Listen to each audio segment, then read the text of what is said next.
বিজেপিতে যাচ্ছিল। এই যত ভোট আসে এই দল বদলে খেলা হয়। মুকুল রায়, শুভেন্দু, মমতা এই রাজনীতি পশ্চিমবঙ্গে নিয়ে এসছেন, যা আগে ইউপিতে বিহারে ছিল। তারই ফলাফল নিচুতলার কর্মীদেরও ভুগতে হচ্ছে।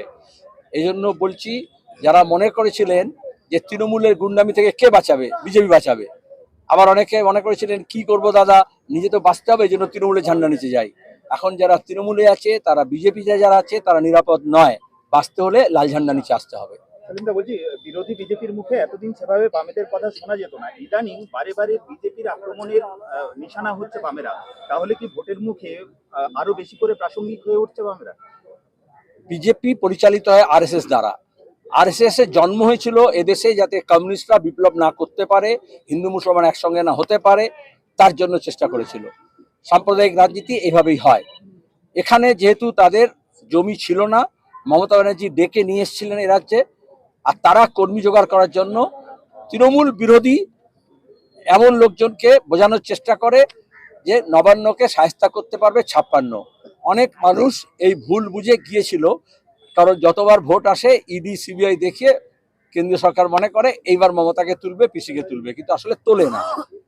আমরা প্রতীক জৈনের অফিসে গিয়ে মমতা যে কাণ্ড করেছেন এবং তারপরে অথর্ব ইডিকে দেখেছি, তাতে এটা পরিষ্কার হয়ে গেছে।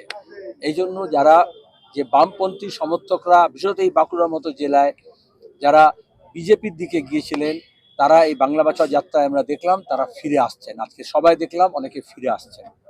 এই জন্যই বিজেপি এখন নিজের ঘর সামলানোর জন্য আরো বেশি তারস্বরে সিপিএমকে গাল দিচ্ছে। এটা কোনো খারাপ না। যারা মনে করেছিল সিপিএম নেই, সেই মিডিয়া বলো, বিজেপি বলো, তৃণমূল বলো, এখন সিপিএম এর নাম না নিয়ে তারা এক ঢোক জলও খায় না।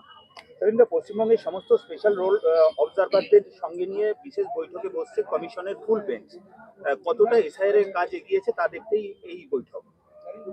ফুল বেঞ্চ হোক আর হাফ বেঞ্চ হোক, ইলেকশন কমিশন যদি আরএসএস এর প্রেসক্রিপশন অনুযায়ী আরএসএস এর বই থেকে পাতা তুলে নিয়ে এসে এসআইআর করে, তাহলে এ রাজ্যের এ দেশের সর্বনাশ হচ্ছে। আসামে বিজেপির মুখ্যমন্ত্রীকে দেখেছি, সে কিরকম ধর্মের নামে উস্কানি দিয়ে বলছে যে দ্বিতীয় শ্রেণীর নাগরিক করতে হবে। আমাদের এখানে সুকান্তকে দেখছি, শুভেন্দুকে দেখছি যে কিভাবে আগে থেকে ঠিক করে দিচ্ছে কত লক্ষ লোককে শুনানিতে ডাকতে হবে, কত লোকের নাম কাটা যাবে। আমরা বলছি কোনো প্রকৃত ভোটারের নাম যাতে বাদ না যায়। আমরা বলছি মৃতদের নাম বাদ দাও, ভুয়ো ভোটারদের নাম বাদ দাও। সব মৃতর তালিকা ইলেকশন কমিশনের কাছে আছে, কেন্দ্র সরকারের কাছে আছে, রাজ্য সরকারের আছে। তাহলে কেন সবার নামে ফর্ম ছাপা হলো, বিএলওকে দেওয়া হলো? মৃতদের নাম আগেই বাদ দিতে পারতো। আর এখনো ভুয়ো ভোটারদের পরীক্ষা না করে জেনুইন ভোটারদেরকে কেন হ্যারাস করছে? এটা নির্বাচন কমিশনকে বুঝতে হবে এবং এই কাজে যে লিপ্ত যে অফিসারদের বুঝতে হবে। আইন মেনে কাজ করতে হবে, সুপ্রিম কোর্টের নির্দেশ মানতে হবে, আর মানুষের হয়রানি বন্ধ করতে হবে। নির্বাচন কমিশন নির্যাতন কমিশন হয়ে গেছে, তাকে আবার নির্বাচন কমিশন হতে হবে। একটা কথা হচ্ছে যে সুপ্রিম কোর্ট এবং আপনার হাইকোর্ট তারা অর্ডার দিল যে রেগার কাজ ইমিডিয়েট চালু করো, কিন্তু এখনো পর্যন্ত রেগার কাজ চালু নয়। এসআইআর এতে কি মনে করছেন যে এসআইআর এর ব্যাপারটাকে সামনে রেখে ব্যাপারটাকে গুলি দেওয়া হচ্ছে? এসআইআর নো এসআইআর, আসলে 100 দিনের কাজের আইন আমরা যখন কেন্দ্রে কংগ্রেস সরকারকে সমর্থন করেছিলাম, একটাই আইন প্রথমে কাজের ব্যাপারে হয়েছিল, যেটা মোদি মমতা তার বিরুদ্ধে, তখন দুজনে একই সঙ্গে ছিল এনডিএতে আদবানির সঙ্গে। যেদিন থেকে বিজেপি সরকার এসছে তারা 100 দিনের কাজ বন্ধ করতে চেয়েছিল। মমতা ব্যানার্জি তৃণমূল দুর্নীতি করে পঞ্চায়েত থেকে একেবারে জেলা পরিষদ অফিস পর্যন্ত, নবান্ন পর্যন্ত তারা দুর্নীতি করে টাকা নয়ছায়া করেছে। অথচ সেই অপরাধীদের বিরুদ্ধে কেন্দ্রীয় সরকার কোনো ব্যবস্থা নেয়নি, একজনও দুর্নীতিগ্রস্ত বিরুদ্ধে এফআইআর করেনি, উল্টে কাজটা বন্ধ করে দিয়েছে। যেটা আপনি বললেন, হাইকোর্ট নির্দেশ দিল 1 আগস্ট থেকে 100 দিনের কাজ চালু করতে হবে। কেন্দ্রের সরকার চলে গেল সুপ্রিম কোর্টে যে এটা করা যাবে না। দেখা গেল বিজেপি আর তৃণমূলের কথা এক হয়ে গেল, দুজনেই 100 দিনের কাজটাকে বন্ধ করতে চায়।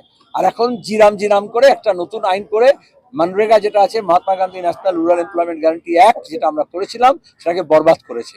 যেভাবে মমতা ব্যানার্জি ওবিসি এ কানুনকে বরবাদ করেছে, গরিব মানুষের স্বার্থে যতগুলো আইন আছে, লেবার কোড যেরকম নিয়ে এসছে এবং আইন কৃষক শ্রমিকদের আইন বাতিল করেছে, একমাত্র কৃষকরা লড়াই করে এই বেআইনি কৃষি আইনকে বাতিল করাতে পেরেছে। এই জন্য লড়াই করেই এই কাজ আদায় করতে হবে। 100 দিনের কাজও আমরাই চালু করব, আমরাই নিয়ে এসেছিলাম, তো তার আগে বিজেপি এবং তৃণমূলকে সাহায্য করতে হবে। সেলিন্দা বলছি, ঝান্ডায় যদি ডান্ডা না থাকে তাহলে তুই বাতাসা বলছিল, হ্যাঁ, শুভেন্দু অধিকারী বাতাসা বিলি করছিলেন মিছিলে। এটা কি বীরভূমের অনুব্রতর অনুপ্রেরণায়, অনুব্রতর অনুপ্রেরণায়। দুজনে তো একই গোয়ালের গরু, আবার গরু বলে রেগে যাবে, তাহলে বলতে হবে একই গুদামের মাল। ঝান্ডায় যদি ডান্ডা না থাকে তৃণমূলকে সাহায্য করা যাবে না বলছেন অর্জুন সিং। আমার ডায়লগ চুরি করেছে অর্জুন সিং, আবার ডায়লগ আরম্ভ করেছে। আমি তো জানতাম ও শুধু খাও কামাও আর লাঠি পেটাও, আর জুট মিলের সব মালিকানা নিয়ে নিয়েছে। একবার বিজেপি গেছে, একবার তৃণমূল গেছে, একবার তৃণমূল গেছে, আবার বিজেপি গেছে। এখন কোন দল আছে একটু বলে দাও, তাহলে আমি বলবো বাকিটা। কোচবিহারে আজকে ব্রিজ এখন কোন দলে আছে বলে দাও, কারণ প্রত্যেক ভোটে দল পাল্টায় আর কি। এখন কোন দলে আছে, রাতারাতি মিটার পাল্টানোর মতো কোন দলে আছে আমি জানতে হবে তো আমাকে। যাক, সেলিন্দা শেষ প্রশ্ন, কোচবিহারে আজকে সেতু ভেঙে পড়লো। আমি আর বক্তৃতায় বলেছি, আমি তো একটু আগে টুইট করেছি, আদিবাসী পাড়ার তোমার গিয়ে আইসিডিএস সেন্টার হয়েছে, গোটা উপরতলা নিচের তলা আলাদা হয়ে গেছে। মমতা উদ্বোধন করেছেন কদিন, কাটমানির টাকা। এবং দেখো, মোরাবিতে ব্রিজ ভেঙেছিল গুজরাতে, আবার এখানে কোচবিহারও ব্রিজ ভাঙলো। জলের ট্যাঙ্ক ভেঙেছে এখানেও, জলের ট্যাঙ্ক ভেঙেছে গুজরাতেও।